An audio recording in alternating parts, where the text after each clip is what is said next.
Bienvenue dans Le Financier, votre rendez-vous économique quotidien. Voici les titres.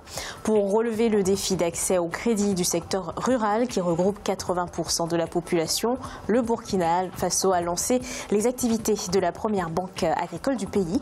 La population rurale contribue à 30% du PIB. Le gouvernement de Guinée-Bissau veut optimiser sa couverture en électricité et mise sur l'énergie renouvelable. Un appel d'offres a été lancé pour la mise en place de 22 MW de centrales solaires. Et en fin d'édition, nous ferons le point sur les marchés boursiers du continent.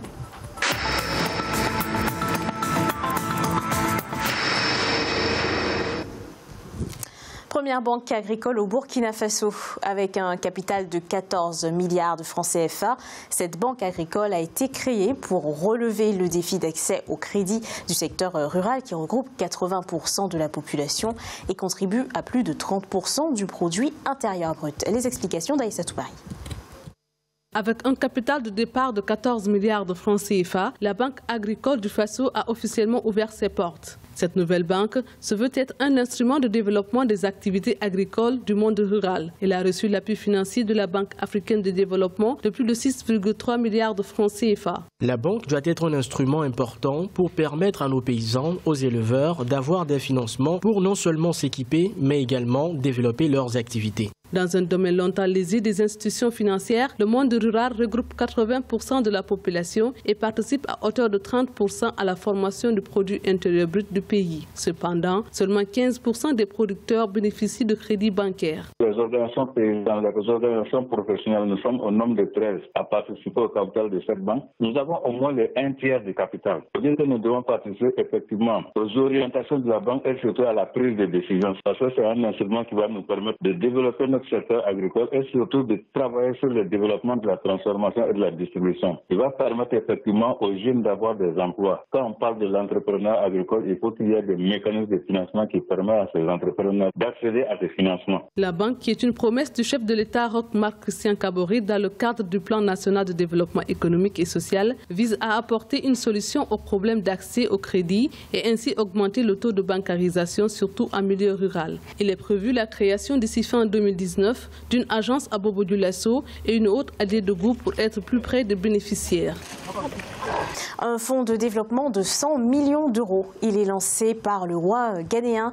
Il fait partie d'un plan de développement visant la région Ashanti au Ghana. Un plan s'étalant sur 10 ans.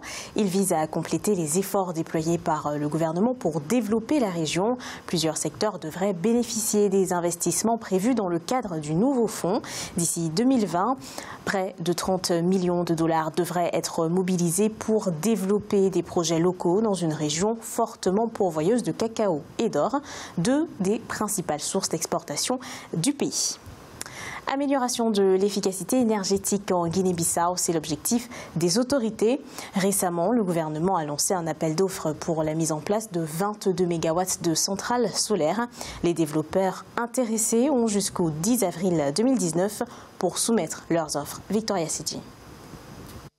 Le gouvernement de Guinée-Bissau veut optimiser sa couverture en électricité et mise sur l'énergie renouvelable. L'exécutif vient de lancer un appel d'offres pour la mise en place de 22 MW de centrales solaires. Un appel à concurrence qui entend améliorer l'efficacité énergétique. Les développeurs intéressés ont jusqu'au 10 avril 2019 pour soumettre leurs offres. Au niveau national, il y a des entreprises qui peuvent réaliser ce projet. Le gouvernement se donne les moyens de pouvoir satisfaire la population. Alors, les défis, c'est de véritablement trouver des partenaires au développement parce que les entreprises doivent s'installer et sans l'énergie, c'est compliqué. Dans le cadre du projet, le gouvernement a reçu de la Banque ouest-africaine de développement un appui de 42,9 millions de dollars. Il est prévu la construction d'une centrale de 20 MW afin de ravitailler la compagnie électrique nationale via un contrat de rachat. Deux mini-centrales solaires hybrides d'1 MW chacune seront également mises en place. La capitale Bissau a besoin autour de 30 MW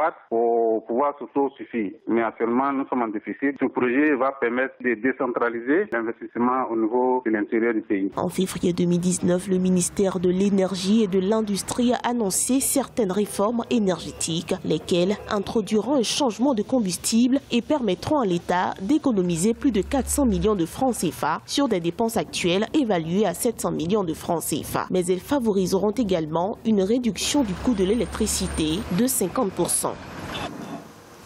Elle provoque d'importantes pertes économiques et coûte 5% du PIB du Maroc. Il s'agit de la corruption. Lors de son premier congrès, l'association marocaine pour la protection des biens publics a mis l'accent sur les effets pervers de la corruption sur l'économie nationale. Les intervenants ont déploré l'absence d'une véritable volonté politique pour lutter contre ce fléau. Les participants considèrent que la corruption est devenue le principal obstacle à la réalisation des objectifs de développement durable et qu'elle prive la société d'une pleine liberté et justice sociale. Une opération de prêt pouvant atteindre 100 millions de dollars en Égypte. La société financière internationale est inclue dans une opération de prêt pouvant atteindre 100 millions de dollars. Cette filiale du groupe de la Banque mondiale chargée du secteur privé dans des pays émergents n'a pas communiqué sur le taux d'intérêt et la maturité de ce crédit. La firme, qui a pour principal actionnaire la société émiratie de gestion d'actifs Gulf Capital, prévoit de poursuivre son expansion sur le marché de la verrerie en Afrique du Nord et à l'international. Écoutons l'avis du directeur général de Gulf Capital sur cet investissement. Cet investissement de la SFI servira à financer les plans de développement de MEG ainsi que sa stratégie d'expansion dans de nouvelles zones géographiques et dans de nouveaux produits. Tout ceci afin de positionner l'entreprise comme le leader du marché de verre au Moyen-Orient et en Afrique du Nord. Il est à présent l'heure de faire le point sur les marchés boursiers du continent. En Afrique australe et océan Indien, la bourse de Maurice était en hausse de 0,07%. L'indice All-Share de Johannesburg progressait de 1,15%.